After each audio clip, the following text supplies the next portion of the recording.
Dr. Tanuja Rani. Thank you, sir, for giving me the opportunity to participate in this discussion on the working of Indian Railways. Despite having the rough length of 3,496 kilometers in the South Central Railway, Andhra Pradesh does not have its own railway recruitment board. In the reply of the question dated 2nd August 2023, the Honorable Railway Minister stated that RRBs are established based on the territorial jurisdiction of Indian Railways, not on the based on states, zones or the regions. There is neither the sense nor the fairness in this scheme. The jurisdiction for the entire Andhra Pradesh is with the Secunderabad.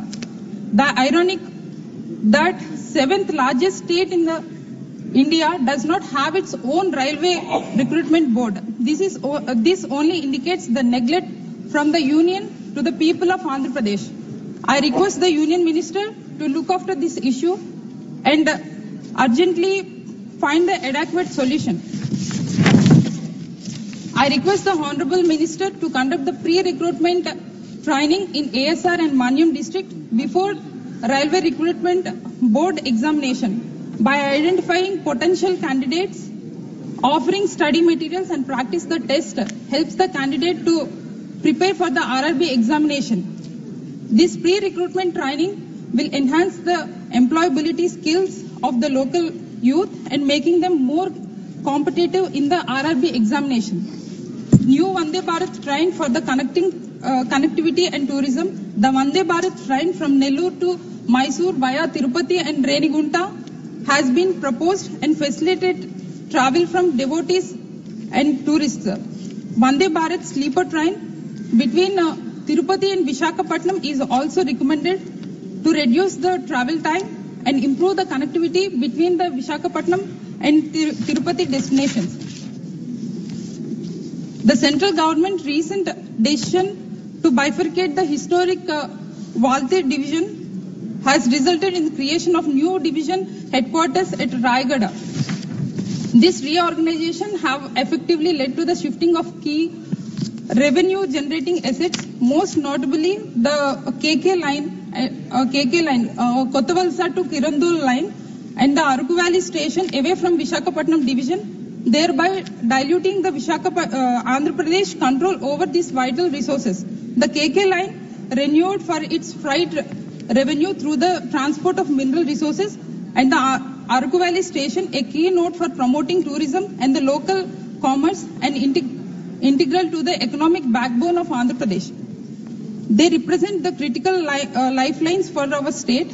By relocating those assets to the newly formed Raigada division under the East Coast Railway, our state stands to lose the significant revenue and strategic connectivity. The YSRCP has handed over the memorandum to the Ministry of Railways, urging him to keep the Aruku Valley railway station under the Valtir division, as shifting to the Raigada division will hurt the sentiments of lakhs of tribal people in my own constituency, which I am representing. I demand a promise from the Railway Minister that Valtir and Raigada division will not be bifurcated, will be preserved in whole with the newly formed South Coast Railway Zone. Even in case of bifurcated, I request the Honorable Minister and the government to do the justice for the tribal people in Aruku by retaining the station within the Valtir division.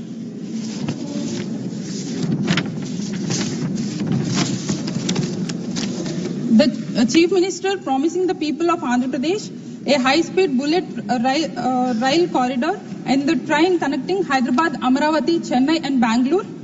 While details on this has not been sufficiently available, Visakhapatnam has been willfully avoided in this project proposal. Despite being the Howrah-Chennai main line with over 508 trains passing the station every day, Visakhapatnam is not included in this high-speed train project. I remind the House that the Visakhapatnam is over 363 kilometers away from the Amaravati, and the critical connectivity is the fast and reliable way to and from Visakhapatnam to all the cities such as Chennai, Bangalore and Hyderabad. I request the Railway Minister to look after the same and considered the approving DPR to the Chief Minister proposal.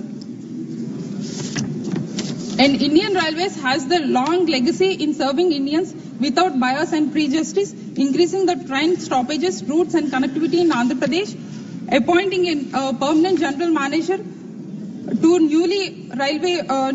newly formed railway zones, and ensuring the fairness in appointments, quality of foods, service, and returning to the core economic legacy division within the state new railway zone will ensure the continued trust of the Andhra Pradesh people in the ministry functioning and the leadership of Indian Railways. Thank you, sir. Please subscribe Dot News.